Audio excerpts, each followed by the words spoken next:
A nuestros increíbles espectadores de Cheating Tales Lab, nos encantaría saber desde qué parte del mundo nos acompañan. Háganoslo saber. Ahora, sumerjámonos en la historia de hoy. Capítulo 1. La confusión. Javier Vargas se ajustó la corbata mientras caminaba por los relucientes pasillos de Soluciones Vargas, la firma de consultoría tecnológica que construyó de la nada en los últimos 15 años. A los 38 años, había logrado todo lo que soñó de niño desde un barrio difícil de Iztapalapa: éxito, respeto, y lo más importante, una familia por la que moriría. Su teléfono vibró con un mensaje de texto de su esposa, Cristina. Vaya. Cogí tu portafolio por error. La lonchera de Sofía está en tu coche. Lo siento, mi amor. Javier se rió entre dientes, sacudiendo la cabeza. Incluso después de 8 años de matrimonio, Cristina todavía tenía esa cualidad despistada y encantadora que lo había atraído al principio. No se parecía en nada a los calculadores socios de negocios con los que trataba a diario. Era cálida, espontánea y completamente devota de su hija, Sofía. Había conocido a Cristina Serrano en una gala benéfica 5 años después de que su primera esposa muriera en un accidente de coche. Cristina estaba de voluntaria, radiante en un sencillo vestido azul, preocupándose genuinamente por la causa en lugar de hacer contactos como todos los demás. Había sido un soplo de aire fresco después de años de duelo y soledad. Cuando ella aceptó su propuesta de matrimonio después de solo 6 meses de noviazgo, Javier se sintió el hombre más afortunado del mundo. Ahora, con Sofía de 10 años sana y feliz, y su negocio prosperando en el corazón de Santa Fe, la vida parecía perfecta. Demasiado perfecta a veces. Javier había aprendido pronto que las cosas buenas no duran para siempre, pero apartó esos pensamientos. Esto era diferente. Esta era su familia. Señor Vargas, su asistente, llamó a la puerta de su oficina. Su cita de las 11 está aquí. Hazlos pasar, Mariela. Javier sacó la lonchera rosa brillante de Sofía de su portafolio, sonriendo al ver las calcomanías de unicornios que ella había pegado por todas partes. La dejaría en su colegio después del almuerzo. Su reunión con el doctor Ricardo Morales se suponía que era rutinaria, para discutir los sistemas de seguridad para la nueva clínica privada del doctor. Ricardo había sido uno de los mejores cirujanos de trauma de la Ciudad de México antes de que una demanda por negligencia médica lo obligara a jubilarse anticipadamente. Ahora estaba comenzando un servicio médico de atención personalizada para clientes adinerados, del tipo que valoraba la discreción por encima de todo. Javier entró Ricardo con su característico apretón de manos firme. A los 52 años, todavía se comportaba con la confianza de un hombre que había salvado miles de vidas. Qué bueno verte. ¿Cómo está la familia? No me puedo quejar. Sofía está creciendo como la mala hierba. Y Cristina está hablando de redecorar la cocina otra vez. Javier señaló la lonchera en su escritorio. Hablando de Sofía, Cristina accidentalmente metió esto en mi portafolio esta mañana. La expresión de Ricardo cambió al instante. El color se desvaneció de su rostro mientras miraba fijamente la lonchera, sus manos temblando ligeramente. La transformación fue tan dramática que Javier sintió un escalofrío recorrerle la espalda. Ricardo, ¿qué ocurre? Ricardo se acercó al escritorio, su formación médica entrando en acción mientras examinaba la lonchera sin tocarla. Javier, necesito que me escuches con mucha atención. No dejes que nadie más toque esto. No lo abras. Necesitamos ir a buscar a Sofía e ir al hospital de inmediato. ¿De qué estás hablando? Es solo una lonchera. No puedo explicarlo todo ahora mismo, pero la vida de tu hija podría estar en peligro. Ese residuo alrededor del cierre. Lo he visto antes. No es comida.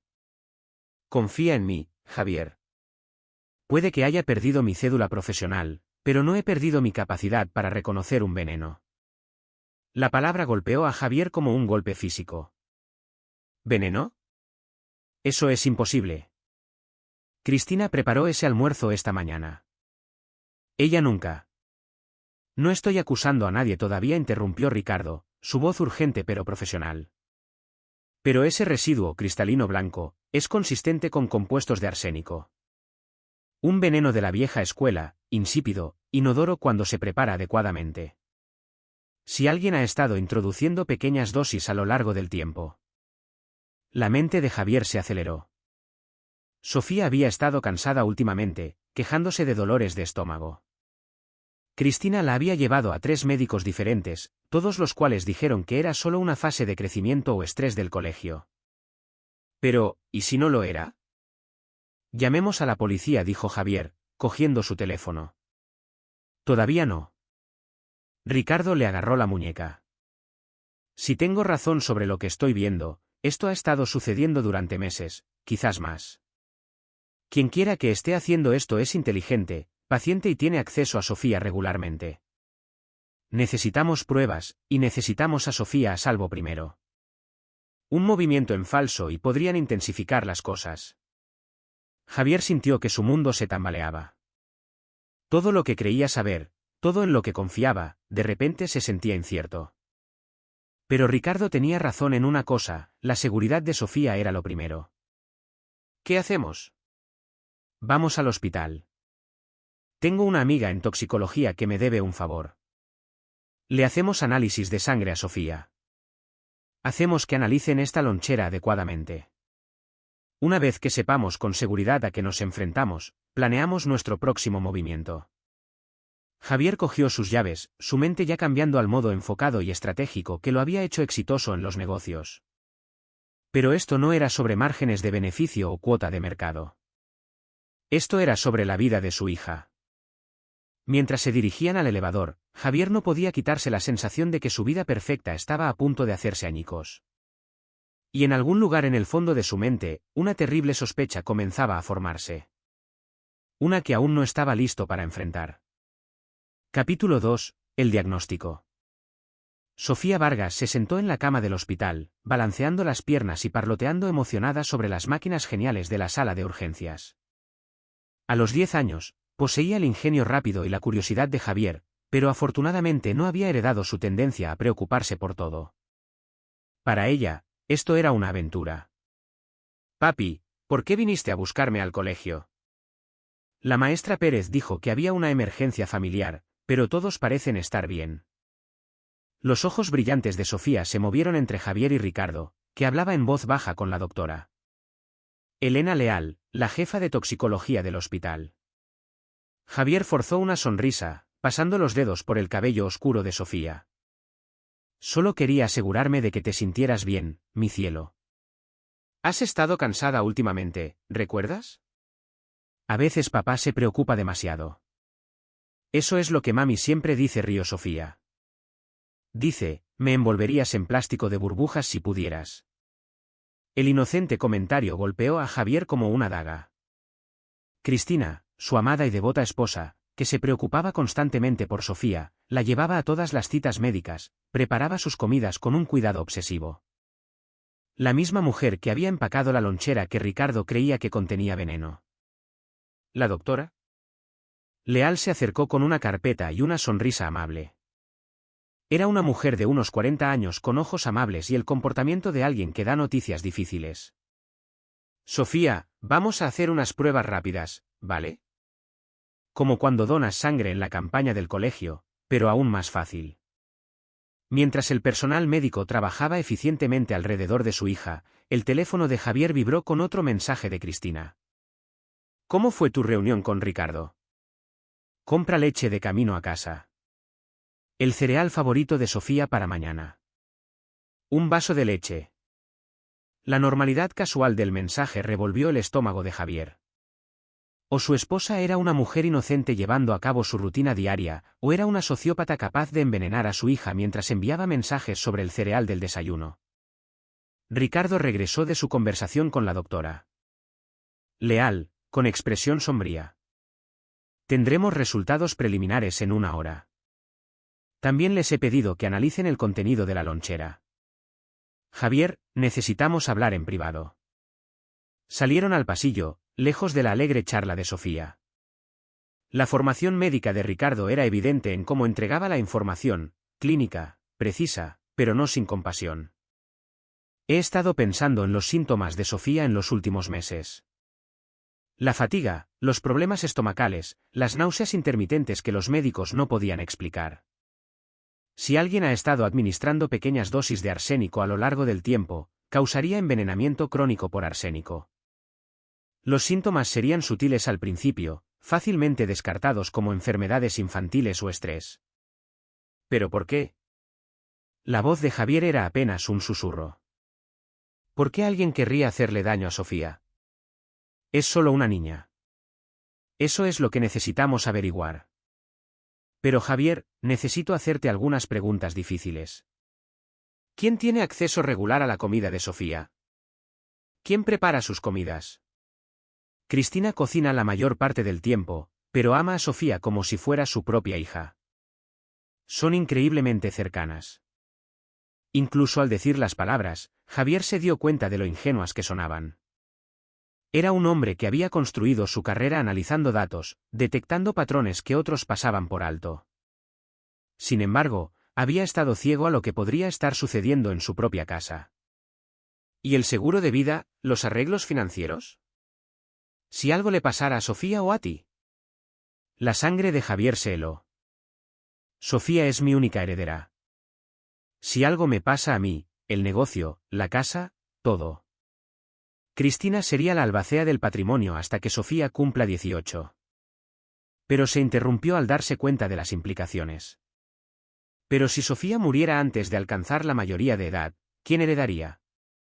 Cristina, la palabra salió como una confesión. Como mi esposa, heredaría todo si Sofía no estuviera viva para reclamarlo. Ricardo asintió sombríamente. Estamos hablando de millones, ¿verdad? Más cerca de 360 millones de pesos entre la valoración del negocio y los activos. Javier se sintió enfermo. Pero Ricardo, no lo entiendes. Cristina no es una cazafortunas. Firmó un acuerdo prenupcial con separación de bienes que no le da casi nada si nos divorciamos. Y ha sido la madrastra perfecta para Sofía. Estuvo allí para cada rodilla raspada, cada festival escolar, cada pesadilla. La madrastra perfecta, repitió Ricardo pensativamente. Javier, en mis años como cirujano de trauma, aprendí que las personas más peligrosas son a menudo las que parecen más cariñosas. Entienden cómo manipular la confianza, cómo estar por encima de toda sospecha. ¿La doctora? Leal se acercó con una tableta en las manos, su expresión confirmando los peores temores de Javier. Señor Vargas, me temo que tenemos resultados preocupantes. La sangre de Sofía muestra niveles elevados de arsénico consistentes con una exposición crónica. Los niveles no son inmediatamente mortales, pero indican una ingestión regular durante varios meses. El pasillo pareció girar alrededor de Javier. Su familia perfecta, su hermosa vida. Todo estaba construido sobre una mentira. En algún lugar de su casa, alguien en quien confiaba había estado asesinando lentamente a su hija. El contenido de la lonchera también dio positivo en compuestos de arsénico mezclados en lo que parecen ser galletas caseras, continuó la doctora. ¿Leal? Tendremos que informar de esto al Ministerio Público y mantener a Sofía en observación. No, la palabra salió más dura de lo que Javier pretendía.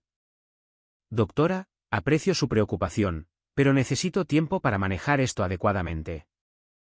La seguridad de Sofía es mi prioridad, pero si involucramos a la policía ahora sin pruebas sólidas, corremos el riesgo de alertar a quien quiera que esté haciendo esto. Ricardo puso una mano en el hombro de Javier. Tiene razón, Elena. Si esto es un asunto doméstico y el perpetrador se asusta, podría intensificar las cosas o desaparecer. Necesitamos ser estratégicos. ¿La doctora? Leal pareció incómoda, pero asintió. Puedo mantener a Sofía en observación bajo el pretexto de investigar su fatiga crónica. Eso te da quizás 48 horas antes de que esté legalmente obligada a involucrar a las autoridades correspondientes. 48 horas para demostrar que su esposa estaba tratando de matar a su hija. 48 horas para proteger a Sofía mientras reunía pruebas que podrían enviar a Cristina a prisión por intento de homicidio. Mientras Javier miraba a través de la ventana a Sofía, que ahora estaba coloreando en un libro para colorear del hospital y tarareando suavemente para sí misma, sintió algo frío y determinado a sentarse en su pecho. El esposo y padre amoroso todavía estaba allí. Pero por debajo, el empresario despiadado que había salido de la pobreza a zarpazos estaba despertando. Cristina había cometido un error fatal. Había amenazado a su hija, y Javier Vargas nunca perdía cuando algo realmente importaba. Capítulo 3. Comienza la investigación. Javier se sentó en su BMW fuera del colegio de Sofía viendo a otros padres recoger a sus hijos. Padres normales con problemas normales, batallas con las tareas, entrenamientos de fútbol, qué hacer para cenar. Les envidiaba su ignorancia bendita.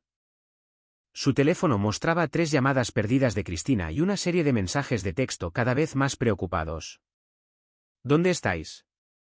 Sofía no está en el colegio. Javier, por favor, devuélveme la llamada. Estoy asustada. El colegio dijo que recogiste a Sofía por una emergencia médica. Llámame ahora. Tendría que enfrentarse a ella pronto. Pero primero, necesitaba entender a qué se enfrentaba. Ricardo tenía razón sobre ser estratégico. Si Cristina era culpable, era lo suficientemente inteligente como para haber cubierto sus huellas cuidadosamente. Necesitaba pruebas, no sospechas. Su teléfono sonó.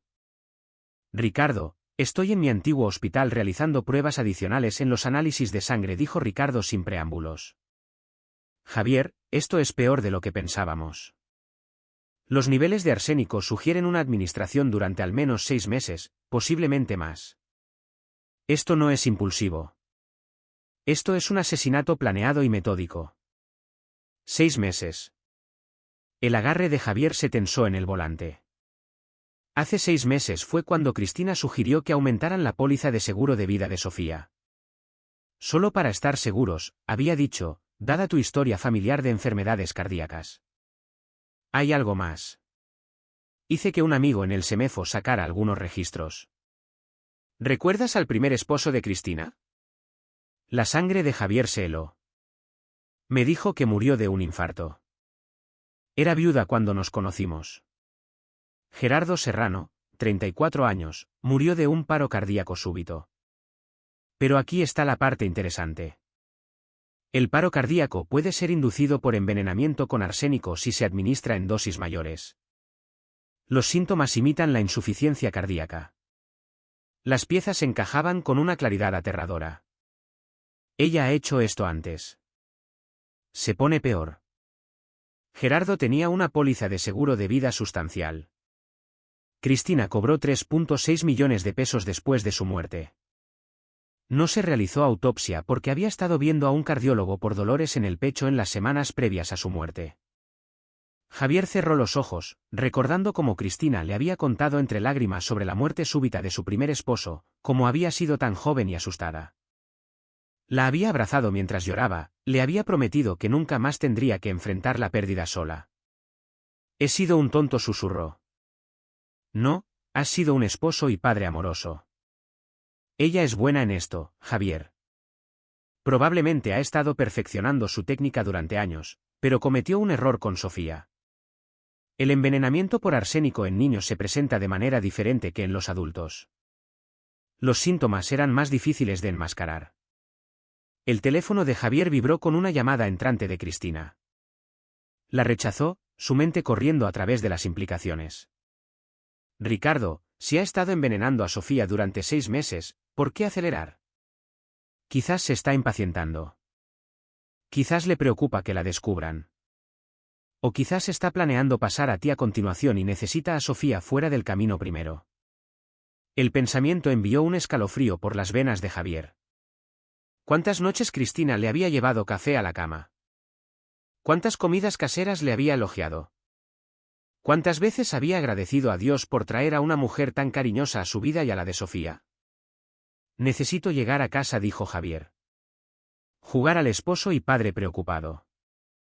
Pero primero, necesito que me ayudes con algo. Lo que sea. Quiero equipo de vigilancia, cámaras, dispositivos de grabación. Necesito documentar todo lo que haga de ahora en adelante, y lo necesito esta noche. Javier, eso es arriesgado. Si encuentra el equipo. No lo hará.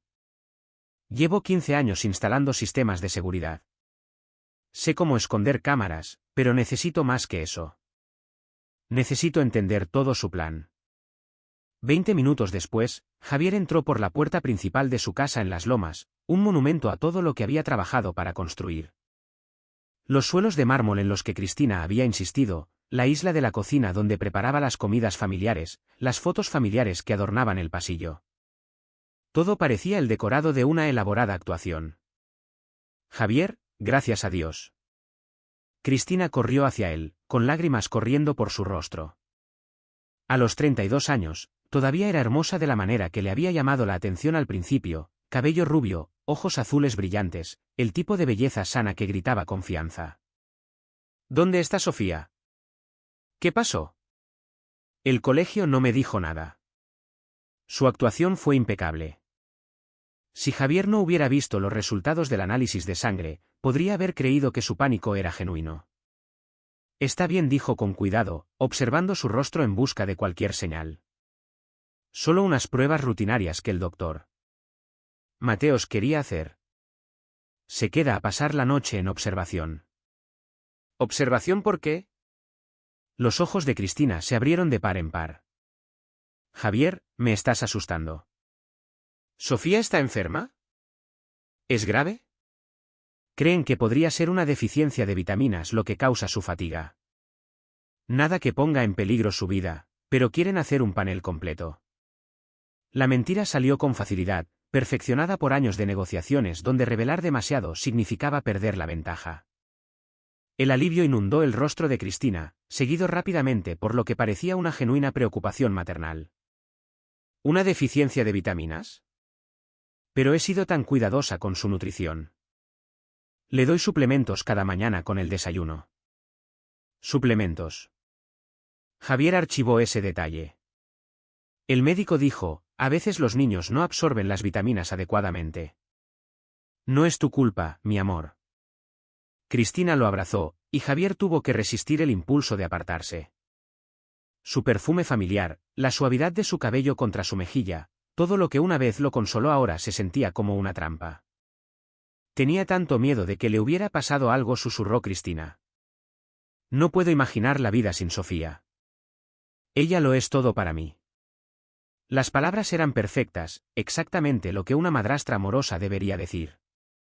Pero Javier las escuchó de manera diferente ahora, no como expresiones de amor, sino como mentiras diseñadas para mantener su tapadera.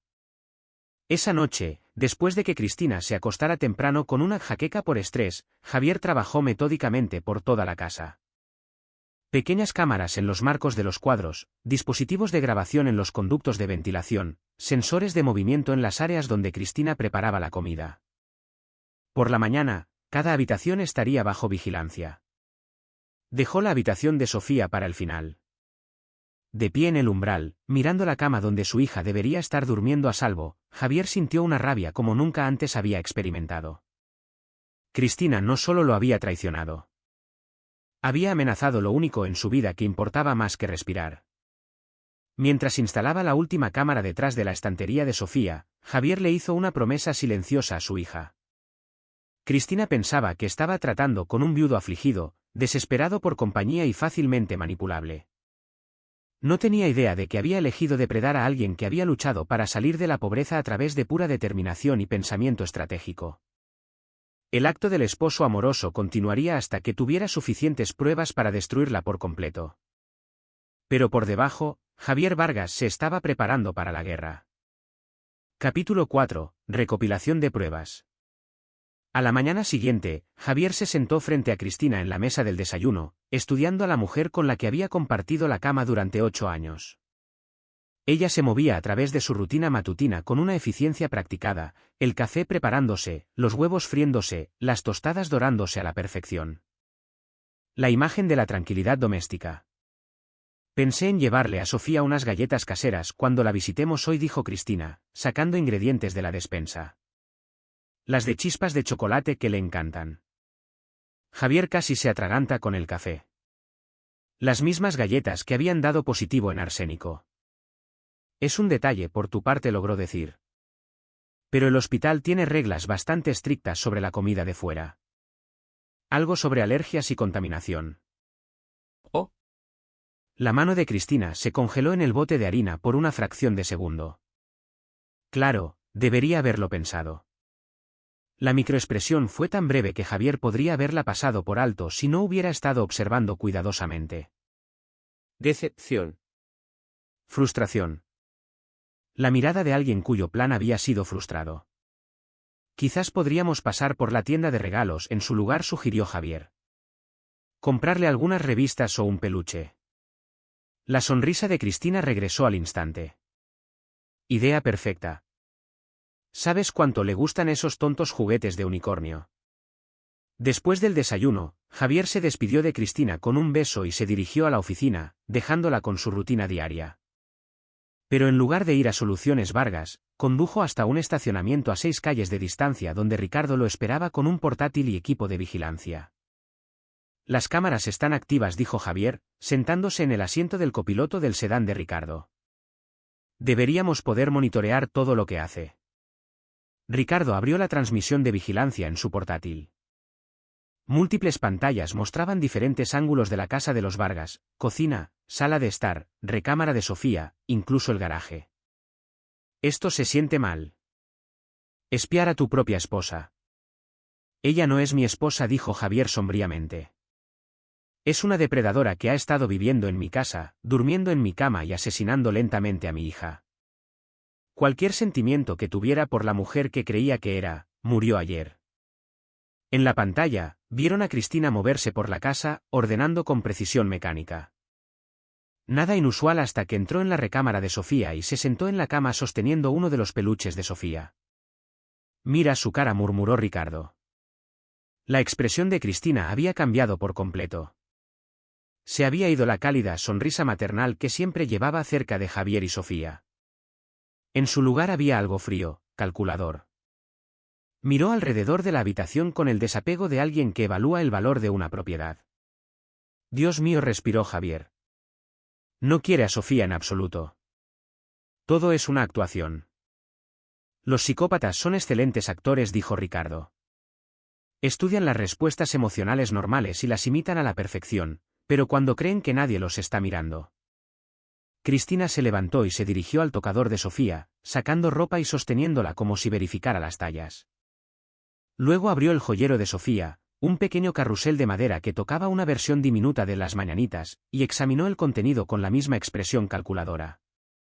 Está haciendo inventario, se dio cuenta Javier, como si estuviera planeando qué hacer con las cosas de Sofía después. Su teléfono sonó, interrumpiendo el pensamiento. El identificador de llamadas mostraba al detective Esteban Ríos, un contacto con el que había trabajado en asuntos de seguridad corporativa. Javier lo había llamado antes, pidiendo una consulta no oficial. Esteban, gracias por devolver la llamada. Javier, recibí tu mensaje sobre necesitar consejo en un asunto familiar delicado. ¿Puedes ser más específico sobre qué tipo de ayuda necesitas? Javier miró a Ricardo, quien asintió alentadoramente. Tengo razones para creer que alguien cercano a mi familia está planeando hacerle daño a mi hija. Necesito saber qué tipo de pruebas se sostendrían en un juicio. Hubo una pausa. Javier, si tienes amenazas creíbles contra una menor, debes denunciarlo inmediatamente. Puedo tener una patrulla en tu casa en 10 minutos. Es más complicado que eso.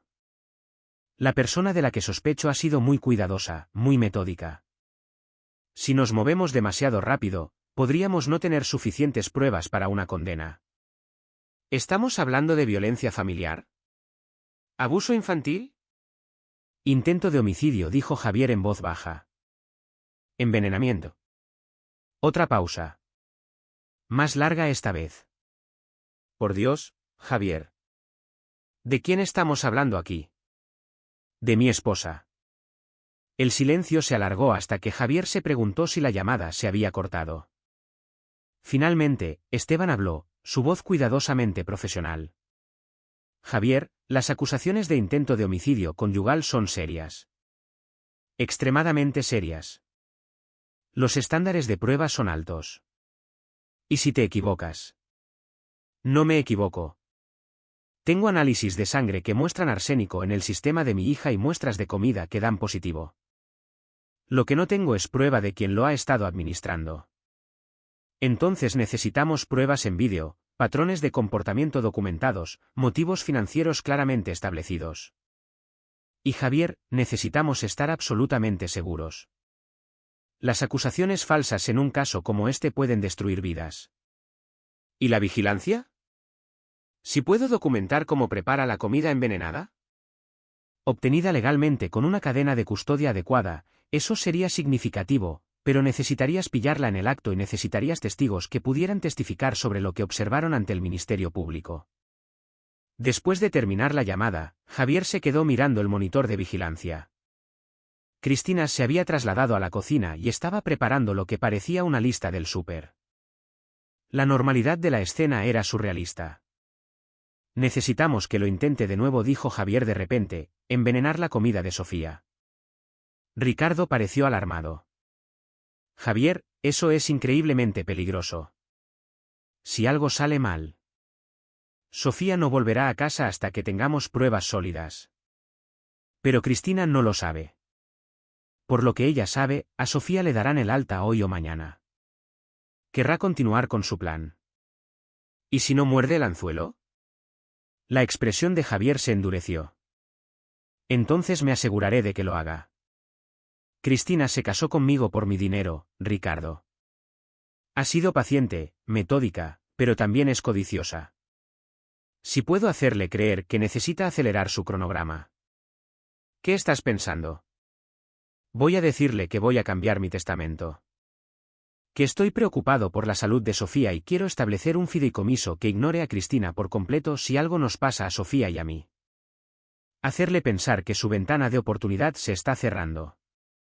Ricardo sacudió la cabeza. Estás jugando con fuego, Javier. Si se siente acorralada, podría hacer algo desesperado. Bien, dijo Javier fríamente. La gente desesperada comete errores. Y cuando Cristina Serrano cometa su error, estaré listo. En el monitor, Cristina se había trasladado al ordenador del despacho en casa. Javier no podía ver la pantalla, pero su postura sugería que estaba investigando algo intensamente. Me pregunto qué estará buscando, reflexionó Ricardo. Javier tuvo la terrible sensación de que sabía exactamente lo que su esposa estaba investigando, y no eran deficiencias vitamínicas. Capítulo 5. La trampa está servida. Javier llegó a casa esa tarde con un ramo de flores y una historia cuidadosamente construida. Encontró a Cristina en la cocina preparando lo que parecía un festín, la lasaña favorita de Sofía, pan de ajo y pastel de chocolate. ¿Qué es todo esto?, preguntó, dejando las flores en la encimera. Cristina le sonrió radiante. Pensé que deberíamos tener la comida favorita de Sofía lista para cuando vuelva a casa mañana. La pobrecita debe estar tan asustada en ese hospital. La preocupación maternal en su voz era perfecta. Si Javier no hubiera visto las imágenes de vigilancia de su fría calculación en la recámara de Sofía, podría haberse conmovido por su aparente devoción. De hecho, de eso quería hablarte, dijo Javier, aceptando su beso en la mejilla. Los médicos quieren mantener a Sofía unos días más. Están preocupados por algunas irregularidades en sus análisis de sangre. El rostro de Cristina se arrugó de preocupación. ¿Irregularidades? ¿Qué tipo de irregularidades? Javier, no me lo estás contando todo, ¿verdad? Probablemente no sea nada serio, mintió Javier con fluidez. Pero me hizo pensar en nuestro futuro, en asegurarme de que Sofía esté protegida pase lo que pase. Se dirigió al botellero y seleccionó una botella del Chardonnay favorito de Cristina, interpretando el papel del esposo considerado. Llamé al licenciado Gerardo Esparza hoy. Quiero actualizar mi testamento. Cristina se quedó muy quieta. ¿Actualizarlo cómo? Bueno, con los problemas de salud de Sofía, quiero asegurarme de que haya provisiones en caso de que le pase algo antes de que llegue a la edad adulta. Javier observó atentamente el rostro de su esposa mientras abría el vino. Estoy pensando en crear un fideicomiso benéfico. Si Sofía no sobrevive para heredar, el dinero va a hospitales infantiles en lugar de... Dejó la frase en el aire, fingiendo interrumpirse antes de decir algo hiriente. ¿En lugar de a mí? Terminó Cristina, su voz apenas un susurro. Cristina, no quise decir eso. Solo quiero asegurarme de que la memoria de Sofía sea honrada si ocurre lo peor. ¿Lo entiendes, verdad? La máscara se deslizó por un momento. Javier captó un destello de algo vicioso en los ojos de su esposa antes de que se recompusiera. Por supuesto, lo entiendo. Sofía siempre debe ser lo primero. Pero Javier podía ver los engranajes girando detrás de su sonrisa perfecta. Acababa de amenazar todo por lo que ella había estado trabajando durante 6 meses. Si Sofía moría ahora, Cristina no obtendría nada. Necesitaba a Sofía viva el tiempo suficiente para que Javier muriera primero. O necesitaba acelerar drásticamente su cronograma. ¿Cuándo te reúnes con el licenciado Esparza? Preguntó Cristina casualmente mientras removía la salsa de la lasaña. Mañana por la tarde. Pensé en firmar el testamento actualizado y luego visitar a Sofía. Quizás podrías venir conmigo a verla. Por supuesto. La echo mucho de menos. La voz de Cristina estaba cargada de falsa emoción. Solo quiero que esté en casa y sana. Esa noche, Javier yacía en la cama escuchando la respiración de Cristina, preguntándose cuántas noches había dormido junto a una asesina sin saberlo. Cuando estuvo seguro de que estaba dormida, se deslizó silenciosamente fuera del dormitorio y revisó su sistema de vigilancia. Ricardo se había posicionado en una furgoneta al otro lado de la calle, monitoreando las transmisiones y grabando todo. Javier le envió un mensaje de texto, fase 1 completa. Mordió el anzuelo. La respuesta llegó de inmediato. Javier, por favor, ten cuidado. ¿Y si intenta envenenarte a ti también? Javier había considerado esa posibilidad. Cristina podría decidir que eliminarlo a él primero sería más eficiente que seguir matando lentamente a Sofía, pero contaba con su naturaleza metódica. Había pasado meses perfeccionando el envenenamiento de Sofía. No querría arriesgarse con un enfoque diferente con él a menos que estuviera desesperada. A la mañana siguiente, Cristina estuvo inusualmente atenta. Le preparó su desayuno favorito, lo despidió con 2 besos y le recordó que le diera a Sofía su amor. La actuación fue impecable, pero Javier notó que había preparado un almuerzo extra, un termo de sopa, por si a Sofía le apetece comer algo de casa. El hospital realmente no permite comida de fuera, le recordó Javier. Lo sé, pero quizás las enfermeras harían una excepción. Es solo sopa, y ha estado comiendo tan mal últimamente. Javier tomó el termo sin discutir, sabiendo que sería analizado en 1 hora. Si Cristina lo había envenenado, tendría las pruebas que necesitaba. En el hospital, la doctora Leal confirmó lo que Javier sospechaba. La sopa contiene suficiente arsénico para causar un daño grave, posiblemente la muerte si se consume en su totalidad. Ya no está siendo sutil. Está escalando porque amenacé con cambiar mi testamento, explicó Javier. Necesita a Sofía muerta antes de mañana por la tarde o se arriesga a perderlo todo. Ricardo se unió a ellos en la sala de conferencias, con aspecto demacrado por una noche de vigilancia. Lo grabamos todo, Javier. Ella preparando la sopa, añadiendo lo que parecía polvo de un pequeño frasco. Incluso su expresión mientras lo hacía. Es un asesinato frío y calculado. ¿Es eso suficiente para un arresto?, preguntó la doctora. ¿Leal? Es suficiente para presentar cargos, respondió Ricardo. Pero Javier, una vez que actuemos en esto, no hay vuelta atrás. ¿Estás seguro de que estás listo? Javier miró a través de la ventana a Sofía, que estaba leyendo en su cama de hospital, completamente inconsciente de que su madrastra había estado intentando matarla sistemáticamente durante meses. Su hija parecía pálida y cansada, pero viva. A salvo. He estado listo desde el momento en que descubrí lo que le estaba haciendo a Sofía, dijo en voz baja. Pero quiero asegurarme de que nunca pueda hacerle daño a otro niño. Necesitamos que confiese, que admita lo que le hizo a su primer esposo también. ¿Cómo planeas que eso suceda? La sonrisa de Javier era fría y depredadora. Dándole exactamente lo que cree que quiere. Sacó su teléfono y marcó a casa. Cristina respondió al primer timbrazo. Javier, ¿cómo está Sofía? ¿Le gustó la sopa? Cristina, tienes que venir al hospital inmediatamente. Ha pasado algo. El pánico inundó su voz. ¿Qué? ¿Qué pasa? ¿Está bien, Sofía? Solo ven aquí lo más rápido que puedas. Habitación 314 del ala pediátrica. Colgó sin decir una palabra más, sabiendo que Cristina interpretaría su tono abrupto como devastación. Pensaría que Sofía había muerto, que su plan finalmente había funcionado. Y cuando llegara al hospital, esperando consolar a su esposo afligido, encontraría al detective Esteban Ríos esperándola con esposas. La trampa estaba servida. Ahora todo lo que Javier tenía que hacer era ver a su esposa caminar hacia ella. Capítulo 6. La confrontación. 37 minutos después de la llamada de Javier, Cristina irrumpió por las puertas del hospital con lágrimas corriendo por su rostro y desesperación en sus ojos.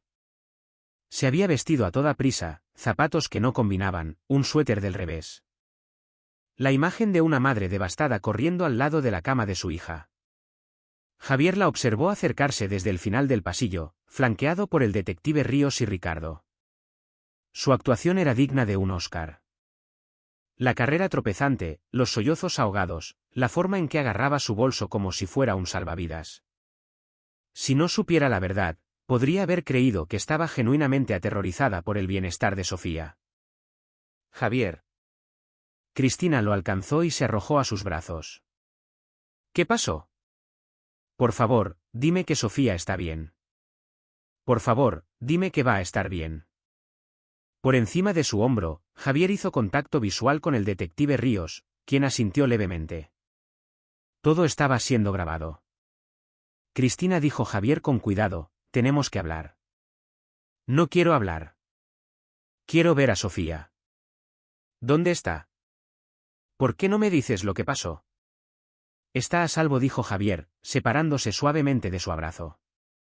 Pero tenemos algunas preguntas sobre su estado. Por primera vez, Cristina pareció notar la presencia del detective Ríos. ¿Preguntas? No entiendo. ¿Quién es este? Detective Esteban Ríos, señora, de la Policía de Investigación. Me gustaría hablar con usted sobre la enfermedad de su hija. Hijastra, corrigió Cristina automáticamente, luego pareció darse cuenta de cómo sonaba. Quiero decir, Sofía no es mi hija biológica, pero la amo como si lo fuera. Haría cualquier cosa por esa niña. Estoy seguro de que sí, dijo el detective Ríos secamente.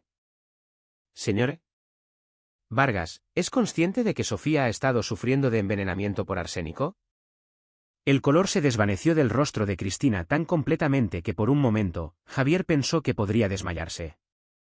Pero su reacción fue incorrecta. En lugar de sorpresa o confusión, vio miedo y cálculo parpadeando detrás de sus ojos. ¿Envenenamiento por arsénico? Eso es imposible. ¿Cómo pudo? ¿Dónde habría estado expuesta al arsénico? Eso es lo que estamos tratando de determinar, respondió el detective Ríos. ¿Puede pensar en alguien que quisiera hacerle daño a Sofía? ¿Alguien con acceso a su comida o bebidas?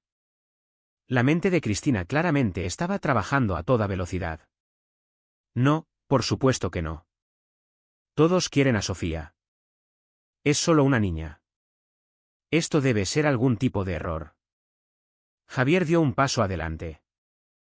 Cristina, también analizamos la sopa que me enviaste esta mañana.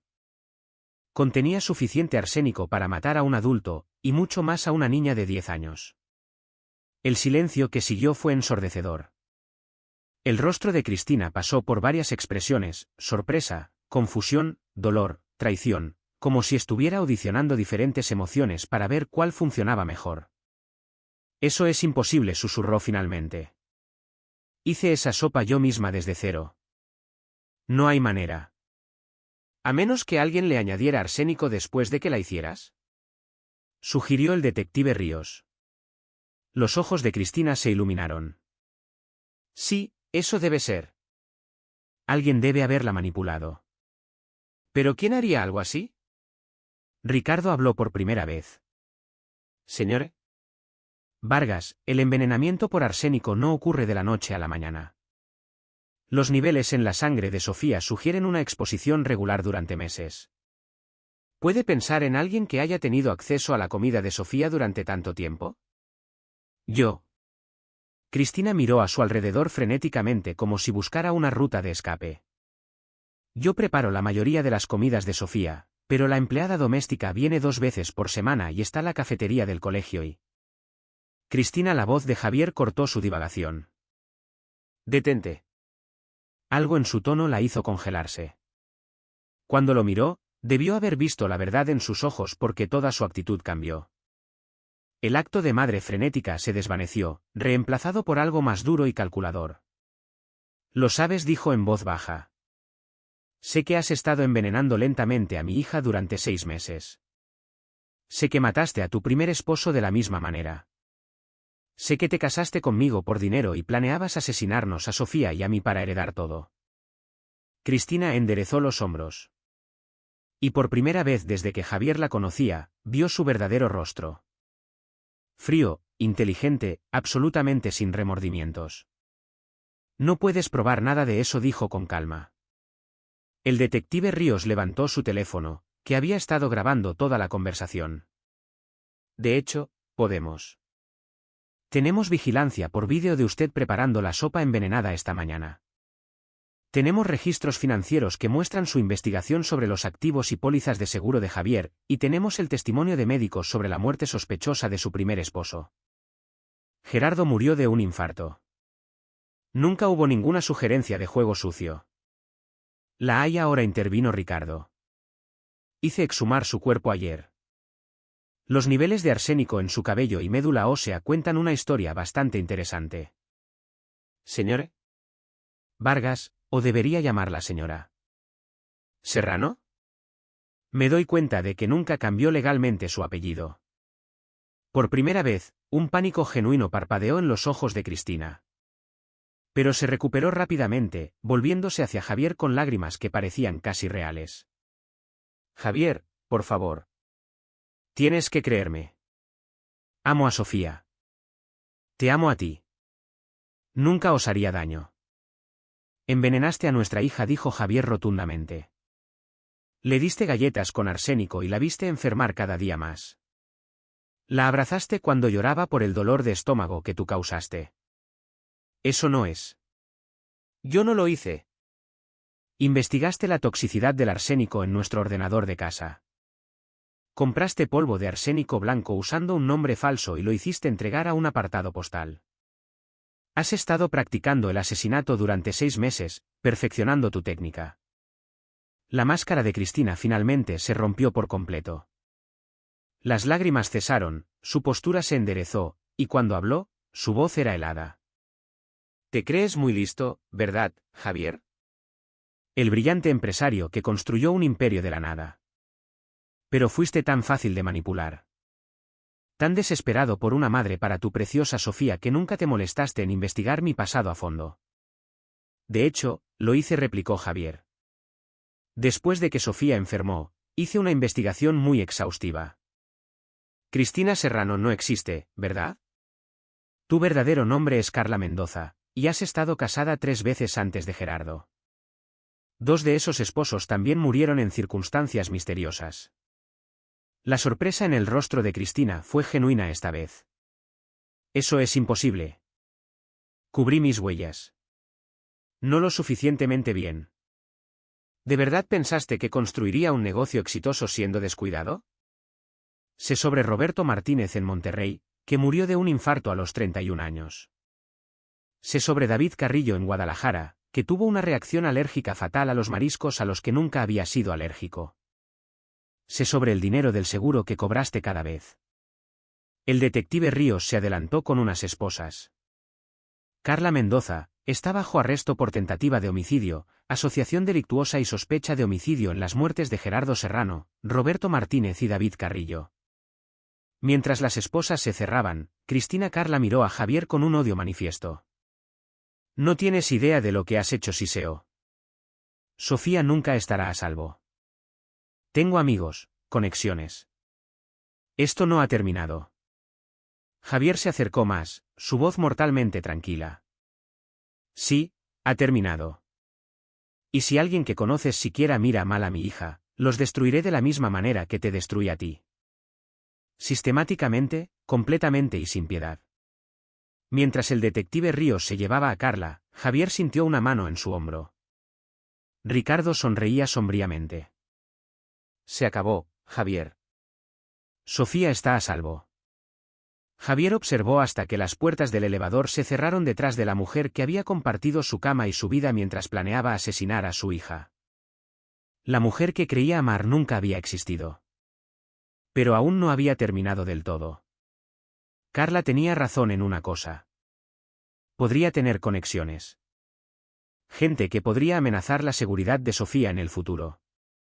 Y Javier Vargas nunca había sido el tipo de hombre que deja cabos sueltos. Capítulo 7. El ajuste de cuentas.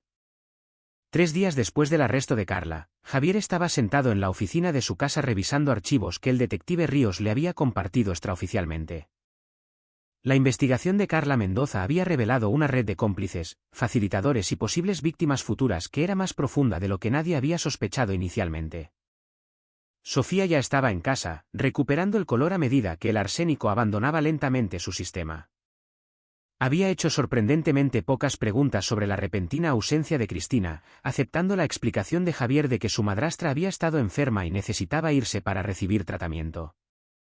Los niños, había aprendido Javier, eran notablemente adaptables cuando su mundo se volvía más seguro. Ricardo llamó y entró sin esperar permiso. Durante la última semana, su relación profesional había evolucionado hacia algo parecido a una amistad forjada en la crisis y el respeto mutuo.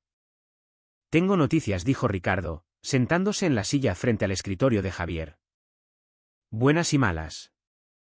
Dame las malas primero. Carla ha sido puesta en libertad bajo fianza. 36 millones de pesos pagados por alguien que se hace llamar Inversiones Monarca, S.A. de CB. No podemos rastrear la empresa. Está enterrada bajo capas de empresas fantasma y cuentas en el extranjero. La mandíbula de Javier se tensó. ¿Y las buenas noticias? La investigación del detective Ríos ha descubierto al menos a otras 6 mujeres que siguen el patrón exacto de Carla. Identidades falsas dirigidas a viudos ricos con hijos, envenenando lentamente a miembros de la familia para obtener herencias. Es una operación organizada, Javier. Carla no trabajaba sola. ¿Cuán organizada? Ricardo abrió su portátil y le mostró a Javier un complejo diagrama de conexiones. Lo que estamos viendo es una sofisticada red de asesinatos por encargo que se especializa en infiltración a largo plazo y métodos de muerte lenta. Se dirigen a hombres ricos con hijos, insertan operativas como parejas románticas, luego eliminan sistemáticamente a los herederos y finalmente al objetivo principal. Javier estudió el diagrama, su mente empresarial analizando automáticamente la estructura. En realidad, es brillante. El envenenamiento lento parece una enfermedad natural. Los viudos afligidos se vuelven a casar rápidamente y no investigan a fondo a sus nuevas esposas. Para cuando alguien sospecha de asesinato, la operativa ha desaparecido con el dinero del seguro. Carla era una de sus mejores, continuó Ricardo. 3 operaciones exitosas antes de ti. Más de 108 millones de pesos en seguros y herencias cobrados. La red se lleva un porcentaje y proporciona nuevas identidades, documentación e investigación de objetivos. ¿Quién la dirige? Alguien con recursos y conexiones en la policía, la medicina y las finanzas. Alguien que puede falsificar documentos, manipular informes de autopsia y hacer desaparecer a la gente cuando es necesario. Javier se reclinó en su silla, procesando las implicaciones. La amenaza de Carla sobre tener amigos de repente parecía mucho más creíble. Incluso si iba a prisión, la red seguiría operativa y Sofía siempre sería un objetivo potencial. El detective Ríos no puede tocarlos, ¿verdad? Preguntó Javier. No a través de los canales oficiales. Demasiadas jurisdicciones, demasiadas conexiones internacionales. Llevaría años armar los casos y para entonces la mayoría de las pruebas serían destruidas. ¿Pero extraoficialmente? Ricardo sonrió sombríamente. Ríos está frustrado. Se hizo policía para proteger a la gente. Y ver una red como esta operar con impunidad, le molesta. Si alguien, hipotéticamente, desbaratara esta organización por medios privados, podría tardar en investigar. Javier se levantó y caminó hacia su ventana, mirando su césped perfectamente cuidado donde Sofía jugaba con su amiga de la calle. Su hija se veía feliz, sana, viva. Todo lo que Carla había intentado quitarle. Ricardo, necesito que entiendas algo sobre mí. No construí soluciones Vargas jugando limpio o siguiendo reglas que no servían a mis intereses. Cuando alguien amenaza lo que es mío, no llamo a abogados ni espero al sistema de justicia. Me encargo del problema yo mismo. ¿Qué estás pensando? Estoy pensando que esta red ha tenido éxito porque se dirige a víctimas que no se defienden. Viudos afligidos, niños enfermos, personas que confían en que el sistema los protegerá. Pero yo no estoy afligido y no confío en el sistema. Sacó su teléfono y buscó en sus contactos hasta que encontró el número que buscaba. Luis Escobedo había sido su enlace militar durante los primeros contratos de defensa de Soluciones Vargas. Un hombre que pasó de las fuerzas especiales a la consultoría de seguridad privada. Si alguien podía ayudar a Javier a desmantelar una red de asesinatos, sería Luis. Luis, soy Javier Vargas. Necesito tu ayuda con una situación sensible. Se requiere una resolución permanente. La conversación fue breve, codificada y cara. Cuando Javier colgó, Ricardo lo miraba con una mezcla de admiración y preocupación. No solo vas a por Carla, ¿verdad? Dijo Ricardo. Carla está bajo custodia. Será condenada y pasará el resto de su vida en prisión. Pero la red que la entrenó, la apoyó y le permitió asesinar a mi hija. Siguen operativos, siguen apuntando a familias, siguen convirtiendo a personas como mi esposa en armas. Javier, de lo que estás hablando es de justicia por mano propia. Es ilegal, peligroso, ¿y si te atrapan? Si me atrapan, Sofía crece sin padre, pero viva. Si no hago nada, crece mirando por encima del hombro el resto de su vida, sin saber nunca cuándo podría aparecer la próxima Carla. Ricardo guardó silencio por un largo momento. ¿Qué necesitas de mí? Conocimiento médico. Esta gente usa el veneno como su arma preferida porque imita la muerte natural. Quiero saber todo sobre cómo lo hacen, cómo cubren sus huellas y cómo usar sus propios métodos contra ellos. Estás hablando de envenenarlos. Estoy hablando de darles una probada de su propia medicina. Literalmente. Esa noche, después de que Sofía se durmiera, Javier se reunió con Luis Escobedo en un restaurante del centro. Luis tenía el aspecto exacto de lo que era, un exmiembro de las fuerzas especiales que había cambiado su uniforme por trajes caros pero conservaba la mentalidad táctica que lo había mantenido vivo en misiones. ¿De cuántos objetivos estamos hablando?, preguntó Luis sin preámbulos. Mínimo 6 operativas activas más personal de apoyo y liderazgo. Podrían ser hasta 20 personas en total. Plazo, 6 meses. Quiero que todos sean identificados, localizados y eliminados antes de que termine el juicio de Carla. Sin cabos sueltos, sin testigos, sin forma de que la red se reconstruya. Luis asintió lentamente. ¿Presupuesto? Lo que sea necesario. Valgo 414 millones de pesos en papel y gastaría cada centavo para proteger a Sofía. Entiendes que esto es un camino sin retorno, Javier. Una vez que empecemos, no hay protección legal. No hay vuelta atrás. Si las autoridades te conectan con lo que les pase a estas personas. Javier pensó en el rostro pálido de Sofía en la cama del hospital, en los meses de dolor de estómago y fatiga que había soportado mientras su madrastra la asesinaba lentamente. Pensó en Gerardo Serrano, Roberto Martínez, David Carrillo y todas las demás víctimas que confiaron completamente en sus asesinos. Lo entiendo perfectamente, dijo. ¿Cuándo empezamos? Luis sonrió, y no fue una expresión agradable. Ya hemos empezado. He estado rastreando la red de Carla desde que el detective Ríos compartió la información de inteligencia ayer. 3 de sus operativas están actualmente activas. Una en Monterrey, una en Guadalajara y una en Cancún. Las 3 están en proceso de matar lentamente a niños por dinero de herencias. Entonces salvamos a esos niños primero. Exactamente mis pensamientos. Considéralo una prueba de campo para la operación más grande. Mientras se daban la mano, Javier sintió una fría satisfacción al sentarse en su pecho. La red había cometido un error fatal al elegir a Sofía como objetivo. Habían despertado algo en Javier que había mantenido enterrado desde sus días luchando para salir de la pobreza, la parte de él que haría cualquier cosa, heriría a cualquiera, cruzaría cualquier línea para proteger lo que más importaba. Carla Mendoza y sus asociados estaban a punto de aprender que algunas víctimas se defienden. Y cuando Javier Vargas luchaba, luchaba para ganar. Capítulo 8. La red cae. 6 semanas después del arresto de Carla, un curioso patrón comenzó a surgir en todo México. En Monterrey, una mujer llamada Patricia Webb murió repentinamente de aparente insuficiencia cardíaca mientras visitaba al hijo de su rico novio en el hospital.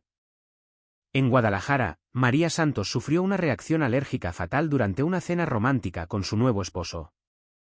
En Cancún, Jennifer Park se derrumbó en la obra de teatro escolar de su hijastra y fue declarada muerta al llegar a la sala de urgencias.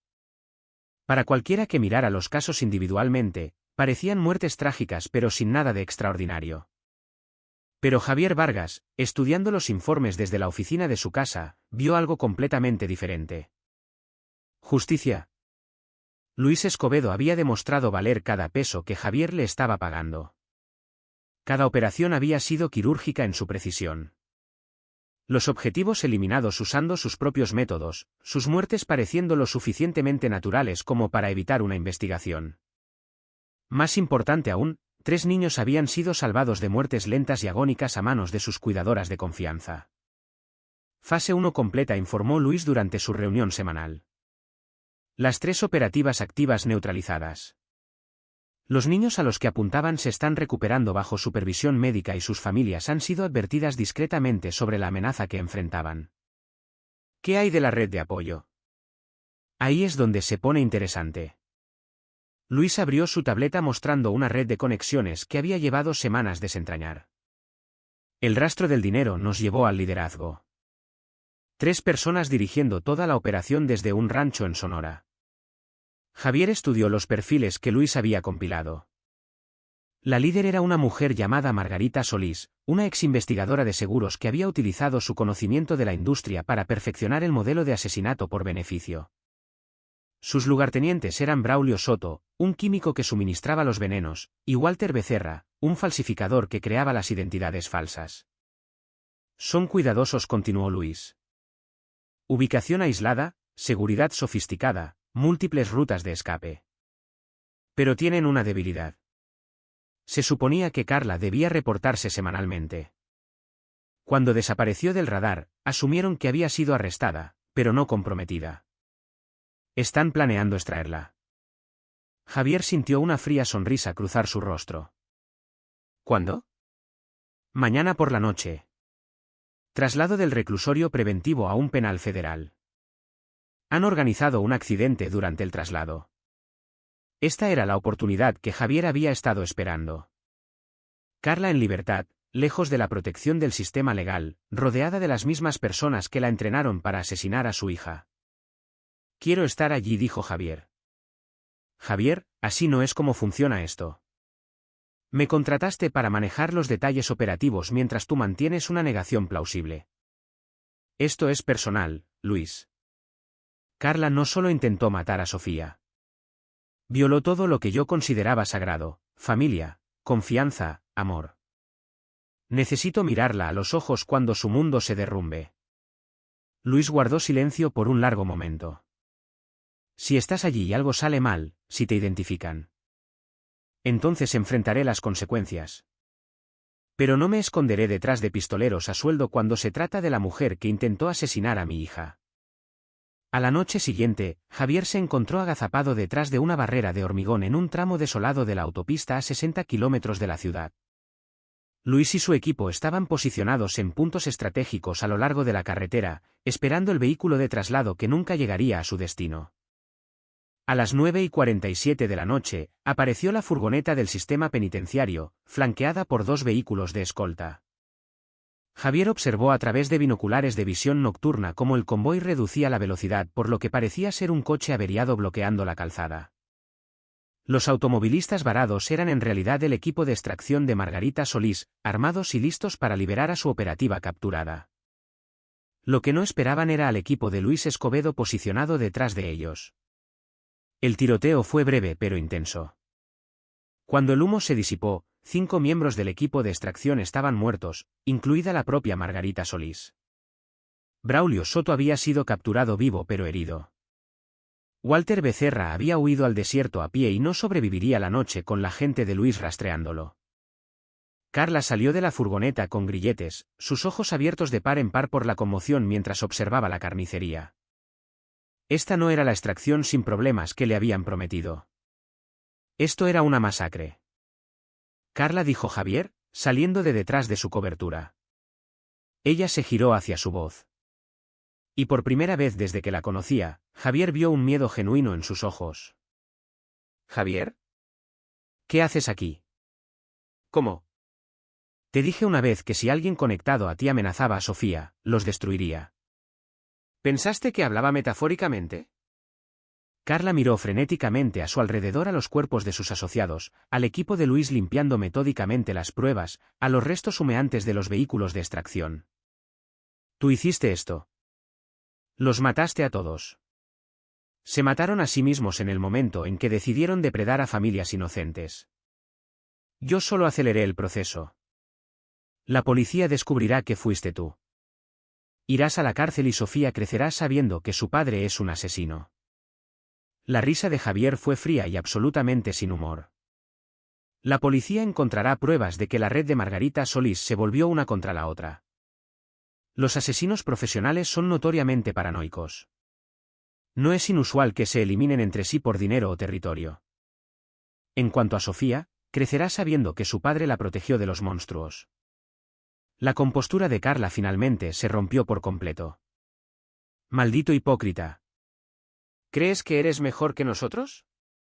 Acabas de asesinar a 6 personas. Eliminé a 6 parásitos que se ganaban la vida destruyendo familias. Hay una diferencia. Luis se acercó, llevando un pequeño frasco de líquido transparente. Encontramos esto en el vehículo de Solís.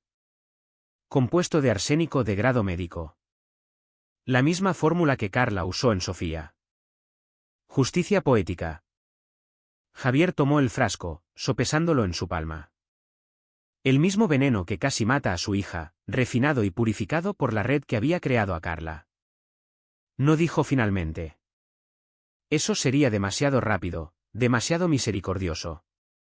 Carla va a pasar los próximos 40 años en un penal federal, sabiendo que todos en quienes confiaba están muertos y que el imperio que ayudó a construir ha sido completamente destruido. La muerte sería una amabilidad que no merece. Le devolvió el frasco a Luis. Asegúrate de que esto llegue al detective Ríos junto con todas las pruebas que hemos recopilado sobre las operaciones de la red. Deja que las familias de sus víctimas tengan un cierre. Mientras el equipo de Luis terminaba su limpieza y se preparaba para desaparecer en la noche, Javier miró a Carla por última vez.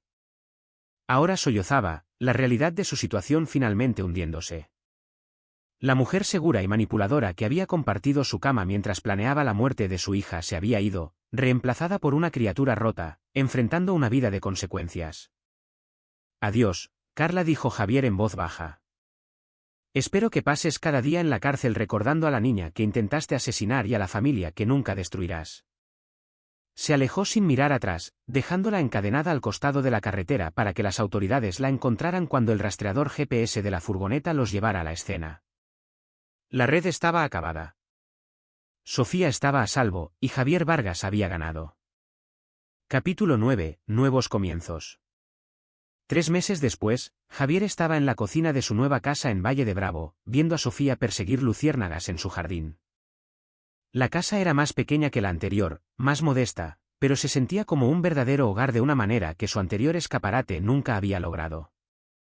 Sofía se había adaptado a su reubicación con la resiliencia que seguía asombrando a Javier. Cuando le explicó que necesitaban un nuevo comienzo en un lugar nuevo, ella simplemente preguntó si podía llevar su colección de unicornios y si tendrían una mejor vista de las montañas. Las pesadillas sobre estar enferma se habían desvanecido, reemplazadas por la emoción de aprender a esquiar y hacer nuevos amigos en su escuela. Ricardo también se había mudado cerca, estableciendo su consulta privada y convirtiéndose en un habitual en su mesa para la cena. Sofía adoraba al tío Ricardo, que le traía libros de texto de medicina con dibujos coloridos y le dejaba usar su estetoscopio para escuchar los latidos de su corazón. Está completamente recuperada, dijo Ricardo, uniéndose a Javier en la ventana con 2 tazas de café. Los análisis de sangre salieron perfectos. Ni rastro de arsénico. Función hepática normal. Niveles de energía mejores que la mayoría de los niños de su edad. A veces me despierto en medio de la noche y la reviso, admitió Javier, solo para asegurarme de que sigue respirando, de que sigue a salvo. Es natural. Lo que ambos pasasteis, te cambia. Pero Sofía es más fuerte por ello, de maneras que quizás ni siquiera entienda todavía. El juicio había sido una sensación, durando 6 semanas y atrayendo la atención de los medios nacionales. La condena de Carla por múltiples cargos de tentativa de homicidio, asociación delictuosa y crimen organizado había resultado en una sentencia de cadena perpetua sin posibilidad de libertad condicional. Las pruebas que Luis había proporcionado también habían llevado a la identificación póstuma de la red de Margarita Solís, brindando un cierre a docenas de familias cuyos seres queridos habían muerto en circunstancias sospechosas. El detective Ríos había sido ascendido por su trabajo en el caso, aunque nunca reconoció directamente el papel de Javier en el desmantelamiento de la red. Algunas cosas era mejor no decirlas. ¿Alguna noticia de Luis?, preguntó Ricardo. Se ha dedicado a otro trabajo. Algo sobre redes de tráfico de personas en Europa del Este. Aparentemente, no hay escasez de maldad en el mundo que necesite ser abordada, ¿y estás de acuerdo con dejar que él se encargue sin ti? Javier consideró la pregunta. Durante meses después de la condena de Carla, se había sentido inquieto, insatisfecho. La destrucción metódica de su red había despertado algo en él, un sentido de propósito más allá de construir riqueza y mantener un estatus. Pero ver a Sofía fortalecerse y ser más feliz cada día había cambiado gradualmente sus prioridades de vuelta a donde pertenecían. Soy padre primero, dijo finalmente. Sofía necesita estabilidad, normalidad, un padre que esté presente en su vida en lugar de estar luchando en cruzadas. Hay otras personas como Luis que pueden encargarse de los monstruos. Mi trabajo es asegurarme de que Sofía nunca se los encuentre en primer lugar. Su teléfono vibró con un mensaje de texto de un número desconocido. Por un momento, su antigua paranoia se encendió. ¿Podría haber otros miembros de la red que hubieran pasado por alto? Pero el mensaje era inofensivo, señor. Vargas, soy la detective María Santos de la Policía de Guadalajara. La mujer que intentó envenenar a mi hijo está muerta, y entiendo que tengo que agradecerle por salvarle la vida. Si alguna vez necesita algo, lo que sea, tiene una amiga en Jalisco. Mensajes similares habían estado llegando durante semanas de padres agradecidos, oficiales de policía e incluso algunos de los otros contactos de Luis. La voz se había corrido en ciertos círculos sobre lo que Javier había hecho, ganándose una reputación que nunca buscó pero que no podía repudiar por completo. Papá. Sofía apareció en la puerta de la cocina, con manchas de hierba en sus vaqueros y la felicidad irradiando de cada rasgo. ¿Puede el tío Ricardo quedarse a cenar? Quiero mostrarle el dibujo que hice de nuestra antigua casa. Por supuesto que puede quedarse. ¿Qué tipo de dibujo? La expresión de Sofía se volvió pensativa. Es un dibujo de mí, tú y Cristina frente a nuestra casa. Pero dibujé una gran X roja sobre Cristina porque era mala e intentó hacernos daño. Ricardo y Javier intercambiaron miradas por encima de la cabeza de Sofía. Su terapeuta había dicho que era saludable para ella procesar la traición a través del arte, pero todavía era chocante escuchar a su hija de 10 años hablar con tanta naturalidad sobre un intento de asesinato. ¿La echas de menos en absoluto?, preguntó Javier suavemente. Sofía lo consideró seriamente. Echo de menos a la persona que creía que era. La que hacía galletas con chispas de chocolate y me leía cuentos antes de dormir. Pero esa persona no era real, ¿verdad? No, mi cielo. Esa persona era solo de mentira. Entonces realmente no la echo de menos. No puedes echar de menos a alguien que nunca existió. La simple sabiduría en las palabras de Sofía golpeó a Javier como una revelación. Había pasado meses de luto por la pérdida de su matrimonio, la traición a su confianza, la destrucción de lo que había pensado que era una familia feliz. Pero Sofía tenía razón. La mujer por la que había guardado luto nunca había sido real. Carla Mendoza, la madrastra amorosa, había sido una elaborada actuación diseñada para facilitar el asesinato. Lo que había perdido no era amor. Era una ilusión. Lo que había ganado era la verdad, y el conocimiento inquebrantable de que haría cualquier cosa para proteger a su hija. «Papá». La voz de Sofía lo sacó de sus pensamientos. «¿Estás bien?» Javier se arrodilló y abrazó a su hija, inhalando el aroma a hierba e inocencia que representaba todo lo bueno en su mundo. «Estoy perfecto, Sophie». «Ambos lo estamos».